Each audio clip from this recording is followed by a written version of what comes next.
Baik, assalamualaikum warahmatullahi wabarakatuh. Selamat pagi, salam sejahtera. Di sini saya akan coba berbagi untuk olah data ya. Jadi saya mencoba untuk menggunakan aplikasi pengolahan data berupa kuesioner ya, data kuantitatif yang bisa diukur. Dimana di sini saya menggunakan aplikasi Smart PLS. Ini adalah aplikasi Smart PLS, di mana aplikasi ini itu dipakai untuk pengolahan data, baik berupa data-data statistik, yaitu data misalkan seperti contoh sederhananya adalah data kuesioner untuk penelitian, kemudian laporan, tesis, skripsi, dan lain-lain. Oke, ini kita sudah masuk ke Smart PLS-nya ya. Jadi banyak sekali yang aplikasi atau tool yang bisa kita pakai. Yang pertama bisa SPSS, kemudian ada Amos, ada Smart PLS, ada Warp PLS ya. Jadi tapi di sini saya akan coba membahas tentang aplikasi Smart PLS, di mana di sini saya akan menguji data, baik itu uji kualitas data, ada uji validitas dan uji reliabilitas. Oke. Yang pertama kita lakukan adalah kita harus membuat new project ya. Jadi kita buat new projectnya terlebih dahulu di sini. Nah, misalkan new projectnya tentang website. Jadi di sini saya analisis website. Jadi kualitas datanya. Nah, di sini kita sudah punya ya, kita sudah punya project baru. Nanti di double klik to import data, di sini kita memasukkan data berupa kuesioner. Oke. Saya sudah punya kuesioner. Di paper ini. Kebetulan saya sudah olah data. Sebentar. Nah, di sini. Jadi teman-teman harus mengelompokkan terlebih dahulu data teman-teman. Nah, misalkan di dalam data itu ada 3 variabel ya, 3 variabel. Pastikan teman-teman sudah mengelompokkan di sini seperti ini ya. Di sini ada 4 variabel. Di sini ada variabel independent dan variabel dependent. Jadi sesuai dengan metode yang saya gunakan, yaitu metode web qual. Di sini itu teman-teman bisa memasukkan, jadi dari KG1 kegunaan ini sampai dengan KG8 kegunaan kualitasnya apakah bagus. Nah, ini teman-teman isi. Pastikan data teman-teman itu harus disimpan menggunakan format CSV. Ya, jadi formatnya seperti ini teman-teman. Command delimited. Ya. Jadi pastikan data di Excel itu harus diubah ke format CSV. Jadi koma delimited. Jadi data itu bisa terbaca nanti di Smart PLS. Kalau sudah teman-teman simpan ya, datanya disimpan. Kemudian kita kembali lagi ke Smart PLS. Di sini ada double klik import data. Teman-teman tinggal klik. Ini klik 2 kali. Nah, silakan. Nah, di sini masukin datanya. Oke, saya klik datanya, open. Ya, saya oke. Oke. Data sudah masuk ya. Dimana sampel data yang saya masukkan di sini ada 240 data atau 248 responden ya, dimana untuk indikator setiap variabelnya itu ada 27 indikator di setiap variabel. Ada 4 variabel ya. Nah, kita bisa melihat data itu normal atau tidak. Apakah nanti kita bisa lihat di missingnya di sini ya. Di missingnya ini saya coba pakai bahasa Indonesia saja. Oke. Nah, Nah, pastikan posisi nilai yang hilang itu 0. Karena kalau masih di sini ada angka, berarti data itu ada data yang hilang. Jadi perlu teman-teman lihat kuesionernya. Nah, sedangkan di sini nilai yang hilang itu 0, berarti tidak ada data yang hilang di setiap pertanyaan di indikator. Oke. Kalau sudah dimasukkan, kita kembali lagi ke projectnya. Nah, di sini ada juga data 248 catatan atau responden yang sudah masuk. Kita lihat di bagian modelnya, kita klik ini. Nah, ini kita buat model skemanya, teman-teman. Kita bisa buat model skemanya untuk indikator 1 KG nih sampai dengan 8. Teman-teman bisa pilih shift ya, tinggal di shift gini. Nah, tinggal di drag ya, drop and drag. Kemudian untuk kualitas informasi juga sama, ini ada 7 indikator, tinggal dimasukin aja. Kemudian ada kualitas layanan interaksi, ini ada 6 indikator, kita masukin aja ke sini. Dan kepuasan pengguna, ini juga ada 6 indikator, masukin ke sini. Oke. Nah, teman-teman bisa atur ya, teman-teman bisa atur tata letaknya. Di sini tinggal teman-teman klik aja, nanti bisa pilih yang ini atau bisa juga klik kanan. Nah, di sini teman-teman menetapkan indikator rapi atas biar rapi. Di sini juga. Oke. Kemudian seperti ini. Oke. Nah, oke. Ini kita sudah punya 4 variabel. Ada 4 variabel di mana variabel independent dan variabel dependent, yaitu variabel bebas dan variabel terikat. Kita hubungkan ya, kita buat hubungan di setiap variabel. Ini ke sini, ini ke sini.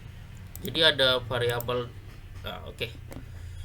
Ini ada 3, ini dari variabel 1, 2, 3. Ini adalah variabel independent atau variabel bebas. Ini variabel dependent, terikat. Oke. Untuk memudahkan, kita buatkan nama saja di sini. Jadi di sini adalah kualitas kegunaan. Oke. Kualitas kegunaan. Ini kualitas informasi. Saya pakaikan ini, saya menggunakan metode web qual ya. Teman-teman bisa menggunakan metode yang berbeda. Misalkan kayak ini kualitas, ada metode shape qual kegunaan. Oke. Kemudian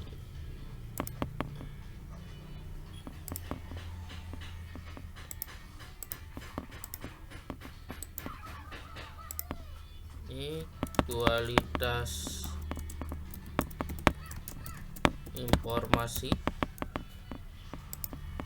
Oke. Ini kualitas layanan interaksi. Kemudian ini untuk kepuasan pengguna.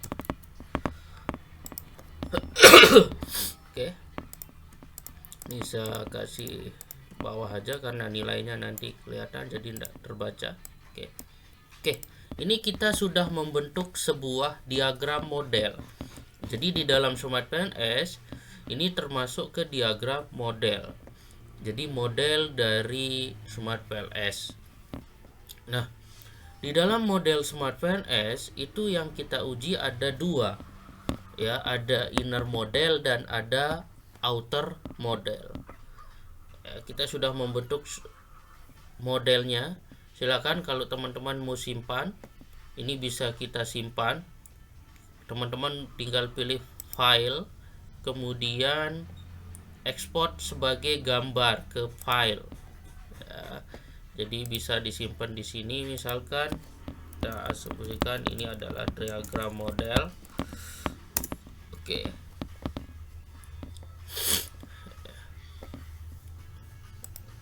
Oke. Nah, di sini. Nah, ini adalah diagram model. Selanjutnya, nah, kita akan menguji. Jadi diagram model ini kan masih dalam, kita hanya sekedar membuat modelnya. Kita akan melihat nilai dari setiap indikator, nilai dari setiap variabel di indikator ini. Caranya gimana? Caranya kita akan melakukan pengujian outer model terlebih dahulu. Jadi di dalam pengujian outer model itu nanti ada pengujian uji kualitas data, di mana di situ ada uji validitas dan uji reliabilitas.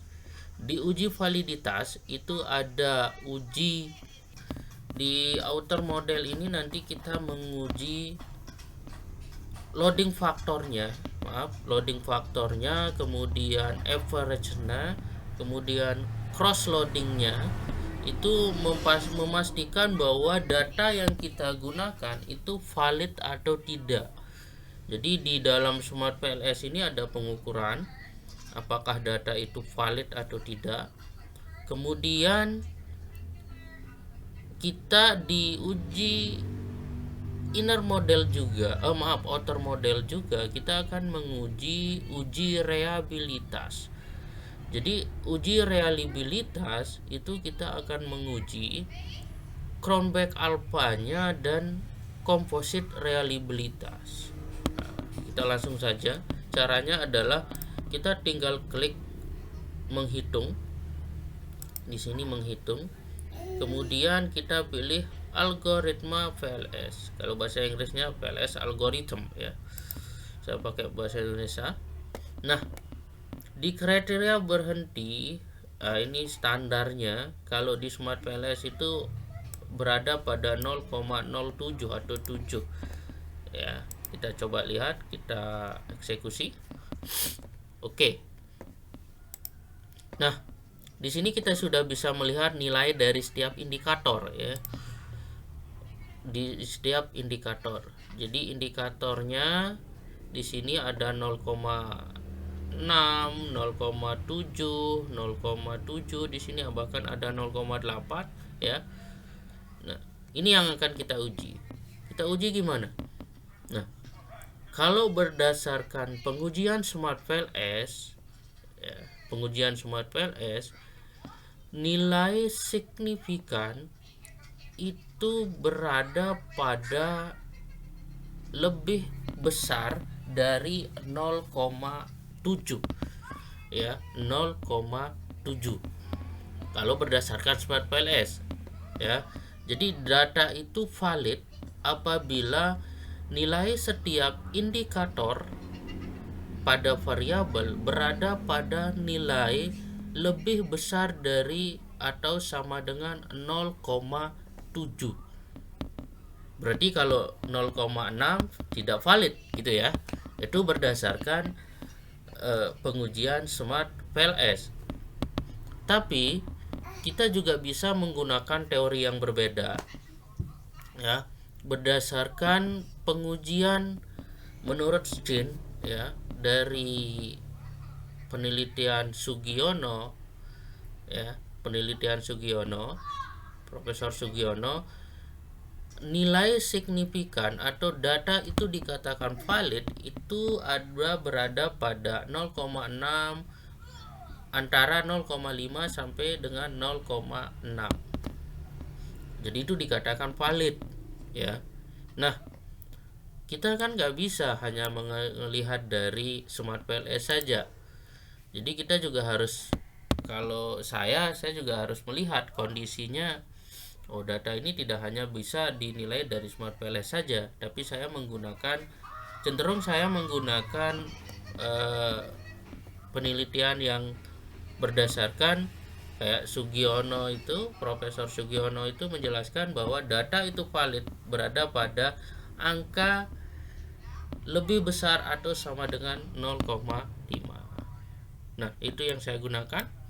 Sehingga dari indikator-indikator ini ya, indikator-indikator ini data sudah dikatakan valid. Ya. Ini sudah berada pada 0,6, berarti sudah di atas 0,5. Ya. Nah, bagaimana kalau hasilnya nanti di sini di setiap indikator ini ada yang di bawah 0,5? Sudah tidak valid. Apa yang harus dilakukan? Nah, yang perlu teman-teman lakukan adalah menghapus dari indikator tersebut. Ya. Karena nanti kita bisa lihat di sini. Ya, di outer loadingnya, nah di sini nanti kelihatan sekali. Nah, kalau pengujian Smart PLS ya, Smart PLS itu kan harus 0,7. Hijau ini menandakan data sudah baik ya, kualitasnya sudah valid. Sedangkan yang ini tidak valid kalau menurut Smart PLS. Cuma di sini saya tidak menggunakan Smart PLS. Saya menggunakan berdasarkan pengujian yang lain, analisis yang lain, Sugiono misalkan di situ ya, menggunakan 0,5. Nah, bagaimana kalau datanya di bawah 0,5? Ya, di bawah 0,5.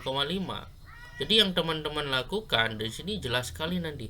Yang teman-teman lakukan itu adalah menghapus indikatornya. Ya.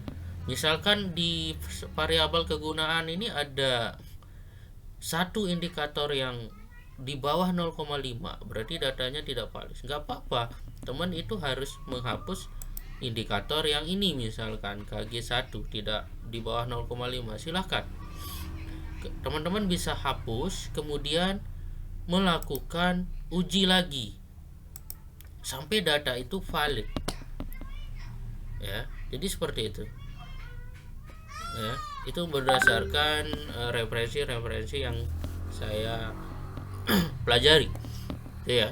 Nah, kita bisa melihat datanya di sini di nilai outer loading. Jadi kita harus melihat dari nilai outer loading ya. Jadi nilai outer loading ini sudah berada pada angka lebih besar dari 0,5 ya, 0,5. Oke, ini sudah berarti datanya sudah valid. Kita juga lakukan pengujian di validitas ya.